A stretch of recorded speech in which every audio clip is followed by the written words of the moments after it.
ನಾವ್ ಯಾವತ್ತು ಪಟ್ಟಿಯನ್ನು ಕೊಡ್ಲಿಕ್ಕೆ ಹೋಗ್ಲಿಲ್ಲ. ನಾವೇನ್ ಕೆಲಸ ಮಾಡಿದ್ವಿ, ಯಾರಿಗೋಸ್ಕರ ಕೆಲಸ ಮಾಡ್ತಾ ಬಂದ್ವಿ ಅಂತ. ಯಾಕಂದ್ರೆ ಸಂಘ ಯಾವತ್ತಿಗೂ ಪ್ರಚಾರವನ್ನ ಬಯಸಿದಂತ ಸಂಘಟನೆ ಅಲ್ಲ. ಯಾಕೆ ರಾಷ್ಟ್ರೀಯ ಸ್ವಯಂ ಸೇವಕ ಸಂಘ ಬೇಕು ಅಂದ್ರೆ ಈ ಜಾಗೃತಿಗೆ. ಭಾರತ ದೇಶದ ಮೂಲ ಅಸ್ತಿತ್ವ ಆಗಿರುವಂತ ಸನಾತನ ಹಿಂದೂ ಧರ್ಮದ ಸಂರಕ್ಷಣೆ ಆದಾಗ ಮಾತ್ರ ಇದೆಲ್ಲದರ ರಕ್ಷಣೆ ಆಗ್ಲಿಕ್ಕೆ ಸಾಧ್ಯ. ಆ ಧರ್ಮ ಸಂರಕ್ಷಣೆಗೆ ನಿಮ್ ಕೈಲಾಗುವಂತ ಕೊಡುಗೆನ ದೇಶಕ್ಕೆ ನೀಡಿ. ನಿಮಗೆ ಹಾಡಾಡ್ಲಿಕ್ಕಾಗುತ್ತಾ? ದೇಶಭಕ್ತಿ ಗೀತೆಗಳನ್ನು ಹಾಡಿ ಧರ್ಮ ಜಾಗೃತಿ ಮೂಡಿಸಿ. ನಮ್ಮ ಕೈಲಾಗುವಂತ ಕೆಲಸವನ್ನ ದೇಶಕ್ಕೋಸ್ಕರ ಮಾಡೋಣ. ಭಜನೆ ಮಾಡುವ ಮನೆ ಎಂದಿಗೂ ವಿಭಜನೆ ಆಗೋದಿಲ್ಲ. 100 ವರ್ಷ ಸಂಘ ಏನು ಮಾಡಿದೆ, ಏನೇನೆಲ್ಲ ಮಾಡಿದೆ ದೇಶಕ್ಕೋಸ್ಕರ. ರಾಷ್ಟ್ರೀಯ ಸ್ವಯಂ ಸೇವಕ ಸಂಘ ಸ್ವದೇಶಿ ಮಂಚನ ಸ್ಥಾಪನೆ ಮಾಡಿದ್ದು RSS, ವಿದ್ಯಾಭಾರತಿಯನ್ನು ಸ್ಥಾಪನೆ ಮಾಡಿದ್ದು RSS, ಸರಸ್ವತಿ ಶಿಶು ಮಂದಿರವನ್ನು ಸ್ಥಾಪನೆ ಮಾಡಿದ್ದು RSS, ವನವಾಸಿ ಕಲ್ಯಾಣಾಶ್ರಮವನ್ನು ಸ್ಥಾಪನೆ ಮಾಡಿದ್ದು RSS, ವಿಶ್ವ ಹಿಂದೂ ಪರಿಷತ್ತನ್ನು ಸ್ಥಾಪನೆ ಮಾಡಿದ್ದು RSS, ಬಜರಂಗದಳವನ್ನು ಸ್ಥಾಪನೆ ಮಾಡಿದ್ದು RSS, ದುರ್ಗಾಬಾಯಿಯನ್ನು ಸ್ಥಾಪನೆ ಮಾಡಿದ್ದು RSS, ಮಾತೃಶಕ್ತಿಯನ್ನು ಸ್ಥಾಪನೆ ಮಾಡಿದ್ದು RSS, ಹಿಂದೂ ಜಾಗರಣ ವೇದಿಕೆಯನ್ನು ಸ್ಥಾಪನೆ ಮಾಡಿದ್ದು RSS, ರಾಷ್ಟ್ರೀಯ ಸೇವಿಕಾ ಸಮಿತಿಯನ್ನು ಸ್ಥಾಪನೆ ಮಾಡಿದ್ದು RSS, ಭಾರತೀಯ ಮಜ್ದೂರ್ ಸಂಘವನ್ನು ಸ್ಥಾಪನೆ ಮಾಡಿದ್ದು RSS, ಭಾರತೀಯ ಕುಷ್ಠ ನಿವಾರಣಾ ಸಂಘವನ್ನು ಸ್ಥಾಪನೆ ಮಾಡಿದ್ದು RSS, ಏಕಲಾ ವಿದ್ಯಾಲಯ ಮೂವ್ಮೆಂಟ್ ಅನ್ನು ಸ್ಥಾಪನೆ ಮಾಡಿದ್ದು RSS, ಇಡೀ ದೇಶಕ್ಕೆ ಬೇಕಾದಂತ ಸಂಸ್ಕೃತ ಭಾರತಿನ ಸ್ಥಾಪನೆ ಮಾಡಿದ್ದು RSS, ಏಕಲಾ ಭಾರತೀಯ ಅಖಿಲ ಭಾರತೀಯ ಇತಿಹಾಸ ಸಂಕಲನ ಯೋಜನೆಯನ್ನು ಸ್ಥಾಪನೆ ಮಾಡಿದ್ದು RSS, ಸಂಸ್ಕಾರ ಭಾರತಿನ ಸ್ಥಾಪನೆ ಮಾಡಿದ್ದು RSS, ಸೇವಾ ಭಾರತಿನ ಸ್ಥಾಪನೆ ಮಾಡಿದ್ದು RSS, ಸೇವಾ ಸಾಗರವನ್ನು ಸ್ಥಾಪನೆ ಮಾಡಿದ್ದು RSS, ಜಂಜಾಲ ಸೇವಾ ಸಂಸ್ಥೆಯನ್ನು ಸ್ಥಾಪನೆ ಮಾಡಿದ್ದು RSS, ಅಖಿಲ ಭಾರತೀಯ ಜನಜಾತಿ ಸಂಸ್ಕೃತಿ ಮಂಚನ ಸ್ಥಾಪನೆ ಮಾಡಿದ್ದು RSS, ಸುಪೋಷಿತ ಭಾರತವನ್ನು ಸ್ಥಾಪನೆ ಮಾಡಿದ್ದು RSS, ಆರೋಗ್ಯ ರಕ್ಷಣೆಯನ್ನು ಸ್ಥಾಪನೆ ಮಾಡಿದ್ದು RSS, ಉದಯ ಗ್ರಾಮವನ್ನು ಸ್ಥಾಪನೆ ಮಾಡಿದ್ದು RSS, ಪ್ರಭಾತ ಗ್ರಾಮವನ್ನು ಸ್ಥಾಪನೆ ಮಾಡಿದ್ದು RSS, ವೃಕ್ಷ ರಕ್ಷಾ ಆಂದೋಲನವನ್ನು ಸ್ಥಾಪನೆ ಮಾಡಿದ್ದು RSS, ಗೋ ವಿಜ್ಞಾನ ಅನುಸಂಧಾನ ಕೇಂದ್ರವನ್ನು ಸ್ಥಾಪನೆ ಮಾಡಿದ್ದು RSS, ಸ್ವಾಮಿ ವಿವೇಕಾನಂದ ಯೋಗ ಅನುಸಂಧಾನ ಸಂಸ್ಥಾನವನ್ನು ಸ್ಥಾಪನೆ ಮಾಡಿದ್ದು RSS. ಇಡೀ ಭಾರತದಲ್ಲಿ ಸ್ವಾವಲಂಬನೆ ವಿಚಾರಕ್ಕೆ ಬಂದಾಗ 8,198 ಕಾರ್ಯಗಳ ಮೂಲಕ ದೇಶದಾದ್ಯಂತ ಕೆಲಸ ಮಾಡ್ತಿರೋದು RSS. ಆರೋಗ್ಯ ವಿಚಾರಕ್ಕೆ ಬಂದಾಗ 12,598 ಕಾರ್ಯಗಳ ಮೂಲಕ ದೇಶದಾದ್ಯಂತ ಕೆಲಸ ಮಾಡ್ತಿರೋದು RSS. ಶೈಕ್ಷಣಿಕ ವಿಚಾರಕ್ಕೆ ಬಂದಾಗ 93,332 ಕಾರ್ಯಗಳೊಂದಿಗೆ ದೇಶದಾದ್ಯಂತ ಕೆಲಸ ಮಾಡ್ತಿರೋದು RSS. ಸಮಾಜ ಸೇವೆ ವಿಚಾರ ಬಂದಾಗ 15,522 ಕಾರ್ಯಗಳ ಮೂಲಕ ದೇಶದಾದ್ಯಂತ ಕೆಲಸ ಮಾಡ್ತಿರೋದು RSS. ಇವತ್ತು ಇಡೀ ಭಾರತದಾದ್ಯಂತ ಇರುವಂತ 13,000 ಫಾರ್ಮಲ್ ಶಾಲೆಗಳು, 10,000 ಇನ್ಫಾರ್ಮಲ್ ಶಾಲೆಗಳ ಮೂಲಕ 30 ಲಕ್ಷ ವಿದ್ಯಾರ್ಥಿಗಳಿಗೆ ಶಿಕ್ಷಣವನ್ನು ನೀಡುತ್ತಿರುವಂತಹ ಭಾರತದ ಅತಿದೊಡ್ಡ ಶಿಕ್ಷಣ ಸಂಸ್ಥೆ ವಿದ್ಯಾಭಾರತಿಯನ್ನು ಸ್ಥಾಪನೆ ಮಾಡಿದ್ದು ನಮ್ಮ ರಾಷ್ಟ್ರೀಯ ಸ್ವಯಂ ಸೇವಕ ಸಂಘ.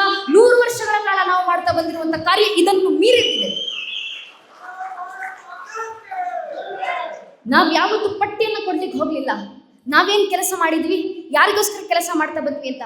ಯಾಕಂದ್ರೆ ಸಂಘ ಯಾವತ್ತಿಗೂ ಪ್ರಚಾರವನ್ನ ಬಯಸಿದಂತ ಸಂಘಟನೆ ಅಲ್ಲ, ಪ್ರೇರಣೆಯನ್ನ ಮಾತ್ರ ಬಯಸಿದಂತ ಸಂಘಟನೆ. ನಾವು ಪ್ರೇರಣೆಯನ್ನು ಕೊಡ್ತೀವಿ, ನಮ್ಮ ಕಾರ್ಯವನ್ನು ತೋರಿಸಿ. ಆ ಪ್ರೇರಣೆ ನಿಮಗೆ ತಲುಪಿದ್ರೆ ನೀವು ನಮ್ಮ ಜೊತೆ ಕೈ ಜೋಡಿಸಿ ದೇಶಕ್ಕೋಸ್ಕರ ನಿಮ್ಮ ಕೈಲಾಗುವಂತ ಸಹಕಾರವನ್ನ, ಸಹಾಯವನ್ನ, ಸೇವೆಯನ್ನ ಮಾಡಿ ಅಂತ ತೋರಿಸ್ತಾ ಬಂದಂತ ಸಂಘಟನೆ ನಮ್ದು.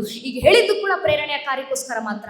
ಯಾಕೆ ರಾಷ್ಟ್ರೀಯ ಸ್ವಯಂ ಸೇವಕ ಸಂಘ ಬೇಕು ಅಂದ್ರೆ ಈ ಜಾಗೃತಿಗೆ. ಹಿಂದೂಗಳಲ್ಲಿ ಒಂದು ಭ್ರಮೆ, ದೇಶ ಧರ್ಮ ಸಂಘಟನೆ ಯಾಕೆ ಬೇಕು? ನಮ್ಮ ಮಕ್ಕಳನ್ನ ಕಾನ್ವೆಂಟ್ಗೆ ಕಳಿಸ್ತೀವಿ, ಲಕ್ಷ ಲಕ್ಷ ಫೀಸ್ ಕಟ್ತೀವಿ. ನಮ್ಮ ಮಕ್ಕಳು ಚೆನ್ನಾಗಿ ಇಂಗ್ಲೀಷ್ನಲ್ಲಿ ಮಾತಾಡಿದ್ರೆ ಸಾಕು ನಮಗೆ. ಅಣ್ಣವ್ರು ಹೇಳಿದ ಹಾಗೆ 40-50 ಸಾವಿರ ಸಂಬಳ ತಗೊಂಡು ಜೀವಿತ ಸೆಟ್ ಆದರೆ ಸಾಕು. ಇದಕ್ಕಿಂತ ಏನಿದೆ? ಯಾರ್ಯಾರೆಲ್ಲ ಹಿಂದೂಗಳು ಶಿಕ್ಷಣ ಸಾಕು, ಆರ್ಥಿಕ ಬಲ ಸಾಕು, ದೇಶ ಧರ್ಮ ರಕ್ಷಣೆ ನಮ್ಮ ರಕ್ಷಣೆ ಆಯ್ತಲ್ಲ ಅಂತ ಅಂದ್ಕೊಂಡ್ರೆ ಇದಕ್ಕಿಂತ ದೊಡ್ಡ ಭ್ರಮೆ ಜಗತ್ತಿನಲ್ಲಿ ಇರಲಿಕ್ಕೆ ಸಾಧ್ಯ ಇಲ್ಲ. ಇತಿಹಾಸ ನಮಗೆ ಸ್ಪಷ್ಟವಾಗಿ ದಾಖಲಿಸಿ ಹೇಳ್ಕೊಡುತ್ತೆ. ಸ್ವಾಮಿ 70-75 ವರ್ಷಗಳ ಹಿಂದೆ ರಂಗೂನ್ನಲ್ಲಿದ್ದಂಥ ಅತ್ಯಂತ ವಿದ್ಯಾವಂತ, ಅತ್ಯಂತ ಶ್ರೀಮಂತ ಸಮಾಜ ಯಾರ್ದು? ಹಿಂದೂ ಸಮಾಜ ಅಲ್ವಾ? ರಂಗೂನ್ನಲ್ಲಿದ್ದಂಥ ಹಿಂದೂಗಳು ಎಲ್ಲಿಗೆ ಹೋದ್ರು? 40 ವರ್ಷಗಳ ಹಿಂದೆ ಕಾಶ್ಮೀರದಲ್ಲಿದ್ದಂಥ ಅತ್ಯಂತ ವಿದ್ಯಾವಂತ, ಅತ್ಯಂತ ಶ್ರೀಮಂತ ಸಮಾಜ ಯಾರ್ದು? ಕಾಶ್ಮೀರಿ ಪಂಡಿತರದು, ಹಿಂದೂಗಳದು. ಅಲ್ಲಿದ್ದಂಥ ಹಿಂದೂಗಳಿಗೆ ಎಲ್ಲೋದ್ರು? ಅವ್ರಿಗೆ ಆರ್ಥಿಕ ಸಹಾಯ ಇರಲಿಲ್ಲ, ಅವರಿಗೆ ವಿದ್ಯಾಭ್ಯಾಸ ಇರಲಿಲ್ಲ, ಅವರಿಗೆ ಶಿಕ್ಷಣ ಇರಲಿಲ್ಲ, ಎಲ್ಲವೂ ಇತ್ತಲ್ಲ. ಮತ್ತೆ ಯಾಕೆ ರಾತ್ರಿ ಕಾಶ್ಮೀರದ ಹಿಂದೂಗಳ ಜನಸೈಡ್ ನಡೀತು? 75 ವರ್ಷಗಳಿಂದ ಲಾಹೋರ್ನಲ್ಲಿದ್ದಂಥ ಅತ್ಯಂತ ಶ್ರೀಮಂತ, ಅತ್ಯಂತ ವಿದ್ಯಾವಂತ ಸಮಾಜ ಯಾರ್ದು? ಹಿಂದೂಗಳದು. ಅಲ್ಲಿದ್ದಂಥ ಹಿಂದೂಗಳು ಎಲ್ಲಿಗೋದ್ರು? ಇತಿಹಾಸ ಮತ್ತೆ ಮತ್ತೆ ದಾಖಲಿಸ್ತಾ ಬಂದಿದೆ. ನನ್ನ ಮನೆಯಲ್ಲಿ ನಾನು ಸಂರಕ್ಷಿತವಾಗಿರಬೇಕು, ನನ್ನ ಮಕ್ಕಳು ಸುರಕ್ಷಿತವಾಗಿರ್ಬೇಕಂದ್ರೆ ನನ್ನ ಮನೆ ಸುರಕ್ಷಿತವಾಗಿರಬೇಕು. ನನ್ನ ಮನೆ ಸುರಕ್ಷಿತವಾಗಿರ್ಬೇಕಂದ್ರೆ ನಾನಿರುವ ಗಲ್ಲಿ ಸುರಕ್ಷಿತವಾಗಿರಬೇಕು. ನನ್ನ ಗಲ್ಲಿ ಸುರಕ್ಷಿತವಾಗಿರ್ಬೇಕಂದ್ರೆ ನನ್ನ ತಾಲೂಕು ಸುರಕ್ಷಿತವಾಗಿರಬೇಕು. ನನ್ನ ತಾಲೂಕು ಸುರಕ್ಷಿತವಾಗಿರ್ಬೇಕಂದ್ರೆ ನನ್ನ ಜಿಲ್ಲೆ ಸುರಕ್ಷಿತವಾಗಿರಬೇಕು. ನನ್ನ ಜಿಲ್ಲೆ ಸುರಕ್ಷಿತವಾಗಿರ್ಬೇಕಂದ್ರೆ ನನ್ನ ರಾಜ್ಯ ಸುರಕ್ಷಿತವಾಗಿರಬೇಕು. ನನ್ನ ರಾಜ್ಯ ಸುರಕ್ಷಿತವಾಗಿರ್ಬೇಕಂದ್ರೆ ನನ್ನ ದೇಶ ಸುರಕ್ಷಿತವಾಗಿರಬೇಕು.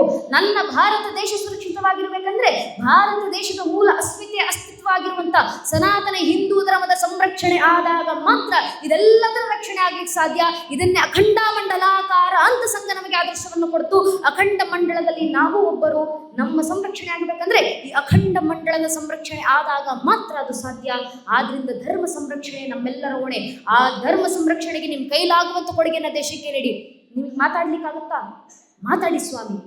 ಮಕ್ಕಳ ಜೊತೆ ಮಾತಾಡಿ, ಮನೆಯವ್ರ ಜೊತೆ ಮಾತಾಡಿ, ಕುಟುಂಬಸ್ಥರ ಜೊತೆ ಮಾತಾಡಿ, ಧರ್ಮ ಜಾಗೃತಿ ಮೂಡಿಸಿ.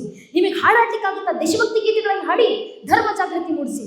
ನಿಮಗೆ ಬರೀಲಿಕ್ಕಾಗುತ್ತಾ? ನೈಜ ಇತಿಹಾಸ ದಾಖಲಿಸಿ ಬರೆದು ಧರ್ಮ ಜಾಗೃತಿ ಮೂಡಿಸಿ. ನಿಮಗೆ ಸಮಯ ಕೊಡ್ಲಿಕ್ಕಾಗುತ್ತಾ? ಧರ್ಮದ ಕೆಲಸಕ್ಕೆ ಸಮಯವನ್ನು ಕೊಡಿ, ಧರ್ಮ ಜಾಗೃತಿ ಮೂಡಿಸಿ. ಶ್ರಮ ಹಾಕ್ಲಿಕ್ಕಾಗುತ್ತಾ? ದೇವಸ್ಥಾನದ ಕಾರ್ಯಗಳಿಗೆ ಶ್ರಮವನ್ನು ಹಾಕಿ ಧರ್ಮ ಜಾಗೃತಿ ಮೂಡಿಸಿ. ಯಾವುದೂ ಆಗ್ಲಿಲ್ವಾ? ಕನಿಷ್ಠ ಪಕ್ಷ ನಿಂತು ದೇಶ ಧರ್ಮದ ಪರವಾಗಿ ಒಂದು ಜೈಕಾರ ಹಾಕ್ಲಿಕ್ಕಾಗುತ್ತಾ? ದೇಶ ಧರ್ಮದ ಪರವಾಗಿ ಒಂದು ಜೈಘೋಷ ಹಾಕಿ ಧರ್ಮ ಜಾಗೃತಿ ಮೂಡಿಸಿ. ಅದು ಆಗ್ಲಿಲ್ಲ ಅಂದ್ರೆ ಪರವಾಗಿಲ್ಲ, ಯಾರಾದ್ರೂ ನಿಂತು ದೇಶ ಧರ್ಮದ ಪರವಾಗಿ ಜೈಕಾರ ಹಾಕ್ತಿದ್ರೆ ಅವರ ಪಕ್ಕದಲ್ಲಿ ಹೋಗಿ ನಿಂತ್ಕೊಂಡು ಕೈ ಎತ್ತೋಣ, ಸಾಕು, ನಾವು ದೇಶ ಧರ್ಮಕ್ಕೆ ಕೊಡುವಂತ ಕೊಡುಗೆ ಇಷ್ಟೇ. ಇಷ್ಟನ್ನು ಒಬ್ಬೊಬ್ಬ ಹಿಂದೂ ಮಾಡಿದ್ರೆ ಸಾಕು, ಧರ್ಮ ಜಾಗೃತಿ ತನ್ನಿಂದ ತಾನೇ ಆಗುತ್ತೆ. ಇದೇ ಸಂಘ ಕೊಡುವಂತ ಆದರ್ಶ. ನಮ್ಮ ಕೈಲಾಗುವಂತ ಕೆಲಸವನ್ನ ದೇಶಕ್ಕೋಸ್ಕರ ಮಾಡೋಣ. ನಮ್ಮ ಮನೆಯ ಮಕ್ಕಳನ್ನ ಜಾಗೃತಗೊಳಿಸೋಣ. ನಿಮಗೆ ಸಾಧ್ಯವಾದ್ರೆ ಆ ಮಕ್ಕಳಿಗೆ ಧರ್ಮ ಗ್ರಂಥಗಳ ಪರಿಚಯ ಮಾಡಿ ಧರ್ಮ ಜಾಗೃತಿ ಮೂಡಿಸಿ. ಆಗಿಲ್ವಾ? ನಿಮಗೆ ವೇದೋಪನಿಷತ್ತಿನ ಪಾಠ ಆಗಿಲ್ಲಮ್ಮ? ರಾಮಾಯಣ ಮಹಾಭಾರತ ಅಂತ ಇತಿಹಾಸವನ್ನು ನಾವು ಓದಿಲ್ಲ? ಕನಿಷ್ಠ ಪಕ್ಷ 18 ಪುರಾಣಗಳಿರುವಂಥ ಕಥೆಗಳನ್ನು ಮಕ್ಕಳಿಗೆ ಹೇಳ್ಕೊಡ್ಲಿಕ್ಕೆ ನಮಗೆ ಬರೋದಿಲ್ಲ ಅಂತ ನಿಮ್ಗೆ ಅನಿಸಿದ್ರೆ ಪರವಾಗಿಲ್ಲ. ಸಾಧ್ಯವಾದ್ರೆ ಧರ್ಮ ಗ್ರಂಥಗಳ ಮೂಲಕ ಮಕ್ಕಳ ಧರ್ಮ ಜಾಗೃತಿ ಮೂಡಿಸಿ. ಆಗ್ಲಿಲ್ವಾ? ಕನಿಷ್ಠ ಪಕ್ಷ ವಾರಕ್ಕೆ 1 ದಿನ ಮನೆಯ ಮಕ್ಕಳನ್ನು ಕರ್ಕೊಂಡು ದೇವಸ್ಥಾನಕ್ಕೆ ಬನ್ನಿ. ದೇವಸ್ಥಾನದಲ್ಲಿ ಕೂರಿಸಿ ಮಕ್ಕಳ ಬಾಯಿಗೆ ಭಜನೆಗಳನ್ನು ಹಾಡಿಸಿ ಸಾಕು, ಆ ಮಗುವಿನ ತನ್ನಿಂದ ತಾನೇ ಧರ್ಮ ಜಾಗೃತಿ ಆಗುತ್ತೆ. ಹಿರಿಯರು ಅದಕ್ಕೆ ಹೇಳಿದ್ದು, ಭಜನೆ ಮಾಡುವ ಮನೆ ಎಂದಿಗೂ ವಿಭಜನೆ ಆಗೋದಿಲ್ಲ. ಭಜನೆಗಿರುವ ಸಾಮರ್ಥ್ಯ ಅದು ಮನೆ ಮನೆಗಳನ್ನು ಸಂಘಟಿಸುತ್ತೆ, ಕುಟುಂಬ ಸಮಾಜ ರಾಷ್ಟ್ರವನ್ನು ಸಂಘಟಿಸುತ್ತೆ. ಆ ಸಾಮರ್ಥ್ಯ ಭಜನೆಗಿದೆ. ಆ ಭಜನೆಯನ್ನ ಹಾಡ್ತಾ ಹಾಡ್ತಾ ಇದ್ರೆ ಭಗವಂತನೇ ಧರೆಗಿಳಿದು ಬರ್ತಾರೆ. ಕುಂಬಾರಗುಂಡೆನ ರಗಳೆಂತ ಹರಿಯರ ರಗಳೆ ವಿವರಿಸ್ತಾರಲ್ಲ, ಸಾಮಾನ್ಯ ಮಡಿಕೆ ಮಾಡುವಂತ ವ್ಯಕ್ತಿ ಕುಂಬಾರಗುಂಡೆ ಮಡಿಕೆ ತಟ್ಟುವ ತಾಳಕ್ಕೆ ಶಿವನ ಭಜನೆಯನ್ನ ಹಾಡ್ತಾ ಕುಡಿತಿದ್ರು. ನೋಡಿದ ಶಿವನಿಗೆ ಅನಿಸ್ತು, ನನ್ನ ಭಕ್ತ ಕುಂಬಾರಗುಂಡೆಯ ದಿನ ನನಗೋಸ್ಕರ ಭಜನೆ ಹಾಡ್ತಾನೆ, ಕುಡಿತಾನೆ, ಒಂದು ದಿನ ನಾನೇ ಹೋಗಿ ಭಕ್ತನ ಭಜನೆಗೆ ನೃತ್ಯ ಮಾಡಬೇಕಲ್ಲ. ಧರೆಗಿಳಿದು ಬಂದ್ರು ಶಿವ ಮಾಡಿದಂತ ಆ ಭಕ್ತನ ಭಜನೆಗೆ ತಾಂಡವ ಯಾವ ರೀತಿ ಇತ್ತು? ಹರಿಯರ ರಗಳೆಂತ ಕುಂಬಾರಗುಂಡೆ ರಗಳೆ ಬರೆದು ಶಿವ ತಾಂಡವನ್ನ ವಿವರಿಸ್ತಾರೆ. ದಶಭುಜಮಂ ದಿಕ್ತಟದೊಳ್ಪಸರಿಸಿಯ ಶಿವ ಕರಂಗಳನ್ನೆತ್ತಲ್ ನೇಮಿಸಿ, ಒಂದು ಪದಂ ಪಾತಾಳವನುತ್ತಿ, ಒಂದು ಪದಂ ಬ್ರಹ್ಮಾಂಡವನೆತ್ತಿ, ಜಡೆಗಳ ಬೆಂಬಿಳಿ ಬಿಡಿದಾಡುತ್ತಿರೆ, ಮುಡಿಯೋಳು ಸುರುಳದಿ ತುಳುಕಾಡುತ್ತಿರೆ, ಕಡು ಚಲುವಳಗಂ ಕುಡಿದಾಡುತ್ತಿರೆ, ಬಿಸುಳುಗ ಡಮರುಗ ಡಂಡನ್ ಢಳಿರ ನಿತ್ತಿಸೊಳಗಿ ಹರಿಯವ ತಾರಂ ತಿರ್ರನೆ, ತಿರುಗುತ್ತಿರೆ ಹೈಗಳ್ಳಡಿಯತ್ತಲ್ ಕರಿಯ ತೊಲ್ಲಬಂಬು ಹರಿಸಲ ಸರಸ್ರ ಭವನ ಶಿರಂಬ ಬಿಡುತ್ತಿರೆ, ಸುರರು ಶಿವಮಾಲೆಗಳುಳುತ್ತಿರೆ, ಪೊಂಗೆಜ್ಜಗಳ ರವಂಗಲು ಗಂಕೆನೆ, ತೊಂಗಳ ಗಂಟೆಡ ನಮ್ಡನ್ ಢಳಿರನೆ, ಆಡಿದ ನಾಡಿದ ನಾಡಿದ ನಾಡಿದ ನಾಡಿದ ನಾಡಿದ ನಾಹಾಶ ಆಡಿದನ ಗುಂಡನ ಮುಂದೀಶ್ವರ ಅಂತ ಹರಿಯರು ಕುಂಬಾರಗುಂಡನ ರಗಳೆಲ್ಲ ಬರೆದು ವಿವರಿಸ್ತಾರಲ್ಲ, ಅದು ಭಕ್ತ ಹಾಡುವ ಭಜನೆಗಿರುವ ಸಾಮರ್ಥ್ಯ. ಮನಸ್ಸು ಮಾಡಿದ್ರೆ ಭಗವಂತನೇ ಧರೆಗಿರಿಸಿ ತಂದೃತ್ಯ ಮಾಡಿಸಬಲ್ಲದು. ಅಂತ ಭಜನೆ ನಮ್ಮ ಮಕ್ಕಳ ಬಾಯಿಗಳಿಂದ ಬರಬೇಕು. ನಮ್ಮ ಮಕ್ಕಳನ್ನ ದೇವಸ್ಥಾನಕ್ಕೆ ಕರ್ಕೊಂಡು ಬರಬೇಕು. ಆ ಮಕ್ಕಳಲ್ಲಿ ಧರ್ಮ ಜಾಗೃತಿ ತುಂಬಿಸುವಂತ ಕೆಲಸ ಮನೆಯ ಪೋಷಕರು ಮಾಡಬೇಕು. ಅದಕ್ಕೆ ಶಾಸ್ತ್ರಕಾರ ಹೇಳಿದ್ದು, ವರಂ ಏಕಂ ಗುಣಿ ಪುತ್ರನ್ನ ಚಮೂರ್ವಶತೈರಪಿ. ಧರ್ಮ ರಕ್ಷಣೆ ಆಗಬೇಕಂದ್ರೆ ಮನೇಲಿ 20 ಜನ ಮಕ್ಕಳು ಬೇಕಾಗಿಲ್ಲ. ಒಂದೊಂದು ಹಿಂದೂ ಮಗು ಮನಲ್ಲಿದೆಯಲ್ಲ, ಒಂದೊಂದು ಹಿಂದೂ ಮಗುವಿಗೆ ಸಂಸ್ಕಾರ ಕೊಟ್ಟು ನೈಜ ಹಿಂದುವಂತೆ ಬೆಳೆಸಿ ಸಾಕು, ಒಂದು ಮಗುವಿಂದ ಇಡೀ ಧರ್ಮ ರಕ್ಷಣೆ ಆಗುತ್ತೆ ಅಂತ ಒಂದೊಂದು ಮಕ್ಕಳು ನಮ್ಮನಲ್ಲಿದ್ದಾರೆ. ಆ ಮಕ್ಕಳಿಗೆ ಸಂಸ್ಕಾರ ಕೊಟ್ಟು ಧರ್ಮ ಜಾಗೃತಿಗೊಳಿಸುವಂತ ಕರ್ತವ್ಯ ಮಾತ್ರ ಮನೆಯ ಪೋಷಕರದ್ದು, ಹಿರಿಯರದ್ದು. ಇದನ್ನೇ ಹೇಳಿದ್ದು, ಭ್ರಮಣ, ಭೋಜನ, ಭಜನೆ, ಈ ಮೂರನ್ನ ಸಂರಕ್ಷಿತವಾಗಿಗೊಳಿಸಿ ಸಾಕು. ಭೋಜನೆ ದೇಹದ ಸ್ವಾಸ್ಥ್ಯಕ್ಕೋಸ್ಕರ, ಭ್ರಮಣ ಮನಸ್ಸಿನ ಸ್ವಾಸ್ಥ್ಯಕ್ಕೋಸ್ಕರ, ಭಜನೆ ಧರ್ಮ ಮತ್ತು ಅಂತರಂಗದ ಸ್ವಾಸ್ಥ್ಯಕ್ಕೋಸ್ಕರ. ಈ ಮೂರು ಆದರ್ಶವನ್ನು ಹಿಂದೂ ಪೋಷಕರು ಪಡೀರಿ. ಆ ಆದರ್ಶವನ್ನ ನಿಮ್ಮ ಮುಂದಿನ ತಲೆಮಾರು ಅರ್ಥಾತ್ ನಿಮ್ಮ ಮಕ್ಕಳಿಗೆ ಕಲ್ಪಿಸಿಕೊಡಿ. ಈ ಆದರ್ಶವನ್ನ ಹಿಂದೂ ಪೋಷಕರು ಪಾಲಿಸಿದರೆ ಸಾಕು, ಧರ್ಮ ರಕ್ಷಣೆ ಆಯ್ತಂತ ಅರ್ಥ, ಪರಂಪರೆ ಉಳಿವಾಯ್ತಂತ ಅರ್ಥ. ಇದೊಂದೇ ಮಾರ್ಗ.